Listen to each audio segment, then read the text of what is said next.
Já pensou se eu fosse picada por uma aranha dessas e desenvolvesse superpoderes que nem o Homem-Aranha? Isso é ficção, mas até que existe uma explicação científica por trás do Homem-Aranha. Ele poderia ser um transgênico, ou seja, ele poderia ter recebido um gene de uma aranha e aí ele passaria a ter uma característica que inicialmente ele não tinha.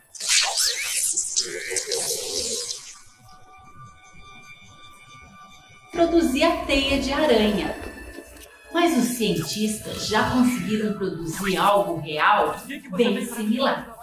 Eles já fizeram organismos transgênicos ou mamíferos que receberam um gene de uma aranha e que passaram a produzir no leite uma proteína associada à teia de aranha. No futuro, essa proteína poderá ser utilizada para se fabricar fios de sutura cirúrgica. Já pensou? Seria um fio super resistente e, além disso, biodegradável.